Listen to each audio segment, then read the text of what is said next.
तो गाइस ये कहानी है बाकी हानमा नाम के एक हाई स्कूल स्टूडेंट की, जिससे पूरा स्कूल थर थर कांपता है। एक दिन मुत्सुनारी तोकुगावा एक अंडरग्राउंड रेसलिंग चैंपियन शाहुन उसके स्कूल आके बताता है टोक्यो में कुछ खतरनाक क्रिमिनल्स तुम्हें पीटने आने वाले हैं।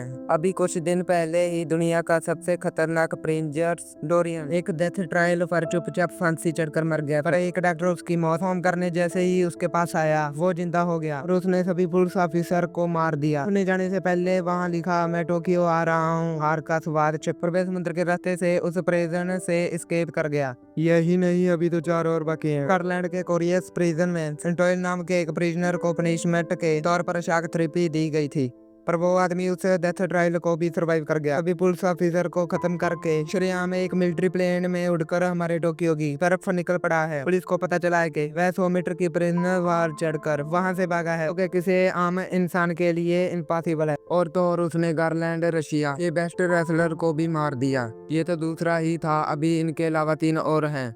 एक ने तो समुद्र में 200 मीटर नीचे एक सबमरीन में सभी पुलिस ऑफिसरों को कुत्तों की तरह मारकर वहां से एस्केप किया है, और दूसरे रेयो यानगी ने तो एक बुलेट प्रूफ ग्लास होकर प्रिजन एस्केप किया है। और एक अजीब बात ये थी कि उन सभी प्रिजनर ने अपने पीछे एक ही मैसेज छोड़ा था, जो कि था, मुझे हार का स्वाद चखना है। 5 मर्डर्स का चार्ज ले अनडेड क्रिमिनल्स जिन्होंने भागते हुए अपने पीछे से मैसेज छोड़कर। बाकी तुम्हें पता है ना इसका क्या मतलब है? गाइस इसका मतलब है कि सभी क्रिमिनल्स बाकी को मारने टोक्यो आने वाले हैं, क्योंकि बाकी अंडरग्राउंड रेसलिंग का चैंपियन है। अगले दिन स्कोर्स्की उन सभी में से एक प्रिजनर रोब नाम के एक बहुत ही फेमस किक बॉक्सर को अपनी गाड़ी में फिटेड रेजर से मार देता है। और कुछ गुंडे बाकी के बारे में उसके क्लासमेट से पूछते हैं और बोलते हैं, ओए बुलाओ तो बाकी को, बहुत पावरफुल है, सुना है आज उसके साथ 2-2 हाथ हो ही जाएं। डरकर वो आदमी बाकी के पास जाता है और उसे अपने साथ लेकर उसे उन गुंडों से मिलवाता है। उनमें से एक आदमी उसे चाकू से मारने आ गया था, पर तभी उसे एक फ्लैशबैक दिखाई देता है कि उसके मुंह पर बाकी ने एक मुक्का ऑलरेडी मार दिया है। वो बाकी के डर से ही फ्रीज हो जाता है और बचे हुए गुंडों को उनके ही वेपन से मारता है। तभी बाकी को अपने क्लासमेट के पीछे एक 9 फुट का आदमी खड़ा हुआ दिखाई देता है। इस तरह पुलिस डिपार्टमेंट में तहलका मचा हुआ है। डोरियन स्कोर्स्की, डोइले, स्पेक और योको यानगी एक साथ प्रिजन से एस्केप कर चुके हैं। तभी एक ऑफिसर उन्हें आके बताता है कि शहर में सिटीजन्स ने देखा है किसी आदमी ने हमारी एक पुलिस वैन को पैरों से ही कुचल दिया, और पूछताछ पर पता चला कि ये स्पेक का है। ये काम उन्हीं 5 क्रिमिनल में से एक जो कि बाकी को मारने उसके सामने आ चुका है। अब सीन उसी बंदे पे शिफ्ट हो जाता है। शो ऑफ करने के लिए वो बंदा खुद के मुंह में गोलियां चलाता है और कहता है, मैं टोक्यो का सबसे स्ट्रॉन्गेस्ट आदमी है, क्या तुम ये बाकी हरमा होस्ट? मुझे हार को एक्सपीरियंस करना है, क्या तुम मेरा साथ दोगे? और उसके साथ हाथ मिलाते ही उसका हाथ नीचे गिर जाता है। ये देखकर बाकी की फट के हाथ में आ जाती है। वो बंदा बाकी को कुत्तों की तरह मारने लग जाता है और बोलता है, हाथ उठाओ हाथ। थोड़ी देर बाद पुलिस वहां आकर स्पैक को अरेस्ट कर लेती है। एक ऑफिसर बोलता है, सर यहाँ तो ऑफिसर कनेडा का हाथ पड़ा हुआ है। ये सुनकर बाकी शौक हो जाता है। हमें पता चलता है कि ये हाथ एक पुलिस ऑफिसर का था जो कि स्पैक ने मार दिया था। स्पैक बाकी के पास आकर बोलता है, ये तो बस शुरुआत थी, दोबारा बहुत ही जल्द मुलाकात होगी बाकी हानमा। इसके बाद हमें यूजिरो हानमा बाकी के फादर को दिखाया जाता है, जो कि दुनिया का सबसे खतरनाक क्रिएचर माना जाता है। पुलिस, पॉलिटिशियन सभी इस बंदे से डरते हैं। इस तरफ रियाको यानी कि गो के शिंबुकावा से मिलता है, जिसने शिंबुकावा स्टाइल जो इवेंट किया था। 70 साल के होने के बावजूद भी यह आदमी किसी को भी अपनी आई की टेक्निक से हरा सकता है। दूसरी तरफ एक जेल में आराम कर रहा होता है, जैसे उसके मामा का घर हो, और एक सीनियर इंस्पेक्टर उस पर कड़ी नजर रखने के लिए बोलता है। वो बाथरूम करने जाता है। इंस्पेक्टर देखता है कि स्पेक उसके बगल में बाटी के हिसाब से सुसु कर रहा है। इंस्पेक्टर बोलता है, ओए तुम यहाँ क्या कर रहे हो? स्पेक बोलता है, मैं वो जरा बाथरूम करने आया था। ये लो, ये बंस खाओ जी, एकदम मस्त है जी। इंस्पेक्टर उसके मेन पार्ट पे लात मारता है और स्पेक बोलता है, मैं तुम्हारे साथ अच्छे से पेश आ रहा हूँ ना, लो खाओ इसे चुपचाप। और इंस्पेक्टर के साथ साथ बाकी पुलिस वालों को मार देता है।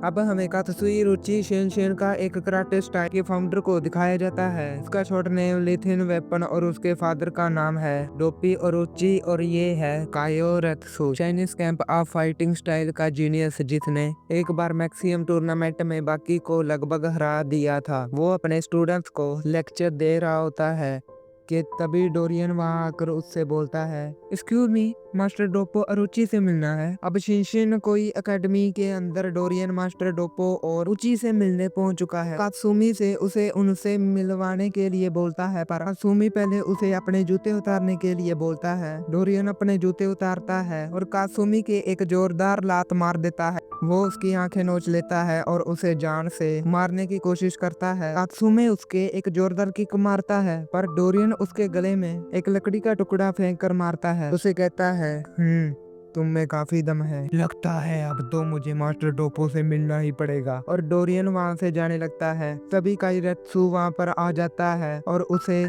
बोलता है, अबे ओ, अपनी बराबरी वाले से टक्कर ले। डोरियन उसे देखकर ड्रामे करते हुए रोने लग जाता है और अपनी नाक में से एक बाल निकालकर काइयोरेत्सु की आईज में मारने की कोशिश करता है, पर वो उसके इस अटैक से बच जाता है। अच्छा बच्चू, ले फिर इससे बच के दिखा अब। और वो उस पर आग उगलने लगता है और उन्हें चकमा देकर वहां से भाग जाता है। दूसरी तरफ बाकी के स्कूल में एक फिटनेस टेस्ट चल रहा है और 400 मीटर की एक रेस में बाकी सभी को हराते हुए सबसे तेज भाग रहा होता है, जिसकी वजह से जमीन में गड्ढे पड़ जाते हैं और लॉन्ग जंप में भी बाकी क्रॉस लाइन को ही पार कर देता है, जिसे देखकर सभी स्टूडेंट हैरान हो जाते हैं। उसके टीचर को समझ नहीं आता कि ये इतना स्ट्रॉन्ग कैसे है, और तो और पुल अप करते हुए बाकी पुल अप बार को ही तोड़ देता है, जिसकी वजह से उसका टीचर उस पर काफी गुस्सा होता है, क्योंकि वो एक भी टेस्ट ठीक से कंप्लीट नहीं कर पाया था अभी तक और उसके स्कोर काफी कम थे। इसलिए बाकी अपने टीचर से बोलता है कि क्या अगर वो 1500 मीटर की रेस का वर्ल्ड रिकॉर्ड तोड़ देता है तो क्या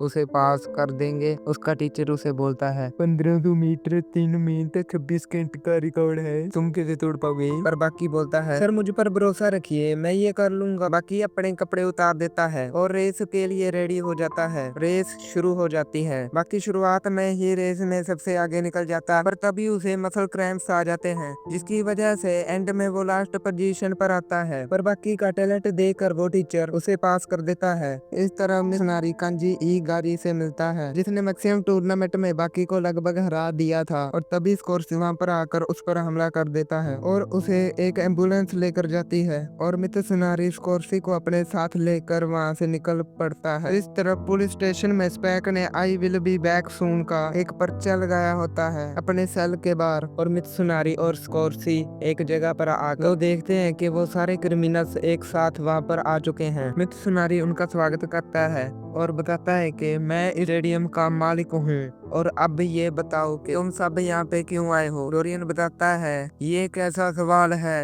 ये जापान की सबसे फेमस जगह है जहाँ दुनिया के सबसे बेस्ट फाइटर्स आते हैं। डाले बोलता है, मैं अपने मन की करता हूँ, मुझे यहाँ पर आना था इसलिए मैं यहाँ पर आ गया। तभी बाकी मिशनरी से मिलने वहाँ पर आ जाता है और बोलता है, अरे सर, मुझे आपसे कुछ बात करनी थी। वो सभी लोग बाकी को नोटिस करते हैं और तभी डोपो अरोची और कुछ खतरनाक फाइटर्स वहां पर आ जाते हैं। अब वो 5 क्रिमिनल्स और टोक्यो के 5 बेस्ट फाइटर्स आमने सामने आ चुके हैं, और ये है डोपो अरोची, शिनशिन का कराटे स्टाइल का असली फाउंडर, और कारियो यानमा, और ये है यानमा गैंग का बॉस भी है। मित्सुनारी उन्हें बताता है कि एक इसी जगह पर कुछ साल पहले मैक्सिमम टूर्नामेंट हुआ था, जो कि हिस्ट्री का सबसे ज्यादा खतरनाक, उसे जीता था बाकी यानमा। इस 17 साल के लड़के ने उन क्रिमिनल को उसकी इस बात पर यकीन नहीं होता, और मित्सुनारी उसे इस टूर्नामेंट के रूल्स के बारे में बताने ही लगता है कि तभी ये बंदा बोलता है, कोई रूल नहीं है, ये गेम अभी से शुरू कर दो, फर्क नहीं पड़ता कि तुम कहाँ हो, किसके साथ हो, नहा रहे हो, गर्लफ्रेंड के साथ हो, जहाँ मर्जी चाहो फाइट कर सकते हो। 10 लोगों की फाइट शुरू हो जाती है। बाकी बोलता है, चलो ठीक है, फिर मैं चलता हूँ, मुझे स्कूल का होमवर्क भी करना है। ये बोलकर बाकी वहां से चला जाता है। दूसरी तरफ वो इंस्पेक्टर देखता है कि स्पैक अपने सेल में वापस आ चुका है। दूसरी तरफ डोरियन और डोपो कहीं पर जा रहे होते हैं कि तभी कायोरेत्सु उससे पहले का बदला लेने उसके सामने आ जाता है, और डोपोरोची उसके एक जोरदार लात मारता है। वो पहले से ही मौके की तलाश में था डोरियन को पीटने के लिए। डोरियन उस पर अपने आग वाले लाइटर से हमला करता है, पर डोपोरोची उसके इस अटैक को आसानी से रोक देता है और बोलता है, हो ये मेरा परफेक्ट डिफेंस है, जो कि किसी मिसाइल से भी नहीं टूटने वाला। इस तरह कांजी अकारी स्कोर्सी से बदला लेने उसके सामने आ चुका है और कुछ गुंडे भी लाया है अपने साथ। साथ और वो सभी लोग स्कॉर्सी को पकड़ लेते हैं। वापस डोपोरुचि की तरफ हम लोग देखते हैं कि ड्रोरियन उसका हाथ एक धागे